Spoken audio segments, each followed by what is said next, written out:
오늘 저녁에 열린 한중 정상회담 소식을 전해드리겠습니다. 앞서 일부에서는 자세한 내용이 공개가 되지 않았습니다. 다시 베이징 현장을 연결해서 들어보죠. 이성대 기자가 나와 있습니다. 자, 앞서 모두 발언만 공개가 됐는데 양국의 언론 발표문이 나왔습니까, 지금? 네, 청와대는 지금 언론 발표문을 작성 중이고 조만간 공개하겠다고 기자들에게 밝히고 있습니다. 중국 측에서도 언론 발표문은 아직 나오고 있지는 않은데 주목할 만한 거는 중국 측의 보도입니다. 현지에서 보도를 확인해 보니까 관영 매체인 CCTV의 메인 뉴스에서 시진핑 주석의 군시찰 뉴스 다음으로 두 번째로 문재인 대통령에 대한 공식 환영식 기사를 2분 19초 동안 방송을 했습니다.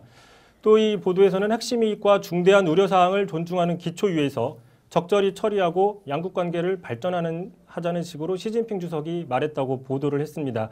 자, 이런 것들을 봤을 때 10월 31일 한중 양국 간 이른바 사드 봉연을 했던 거를 뒤집지는 않는 결과가 나온 게 아니냐는 분석이 나오고 있습니다. 지금으로선 회담이 잘 풀린 게 아니냐는 기대감들이 나오고 있는 겁니다. 예, 그렇군요. 근데 아무튼 뭐 결과 나와봐야 아는 것이긴 한데 일단 양국이 각자 발표하는 언론 발표문이 관건이 될 것 같습니다. 지금 다만 언론에 공개된 발언에서는 사드를 직접 거론하지 않은 것으로 아까 일부에서 보도를 해드렸는데 그 다음 얘기는 혹시 나온 게 없습니까?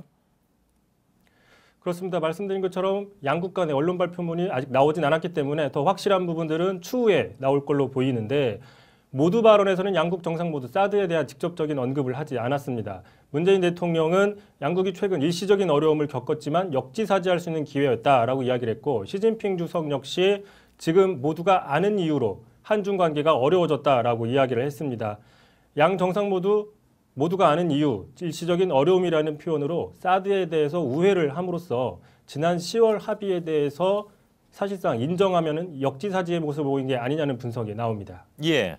조금 전에 이성대 기자 얘기로는 일단 지금 그 언론 발표문을 앞두고 중국 언론은 그 전과는 좀 다른 태도를 많이 보이고 있는 것 같긴 합니다. 근데 사실 그 전에는 뭐랄까요, 좀 무례함이 얘기가 될 정도로 좀 논란이 되는 그런 태도들이 좀 있었는데 그래서 이제 회담 분위기가 좀 좋지 않을 것이다 우려는 좀 있지 않았습니까?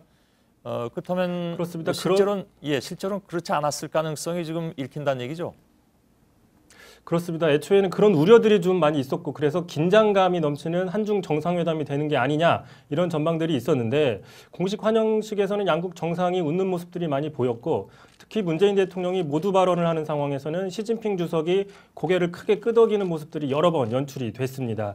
또 주목할 만한 것은 시진핑 주석이 공개적으로 문재인 대통령이 어제 노영민 주중대사를 난징 추모식에 보내준 데에 대해서 직접 감사를 표시했습니다.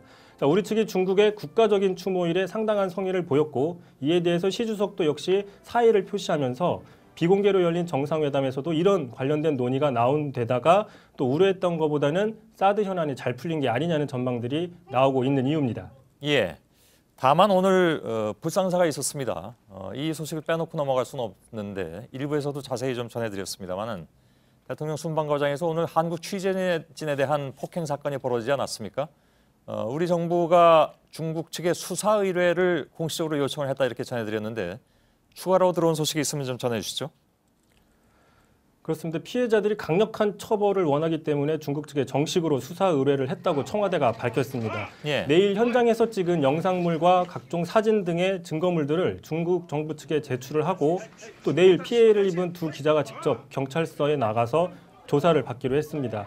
본격적인 수사가 진행이 되면 폭행을 한 당사자가 누구인지가 1차적으로 밝혀질 가능성이 큰데 그와 별도로는 현장에 대한 지휘 책임을 진 중국 공안이 책임이 없는지 여부에 대해서도 철저하게 수사가 이루어져야 된다는 분석이 나오고 있습니다. 예, 베이징에 가 있는 이성대 기자였습니다. 잘 들었습니다.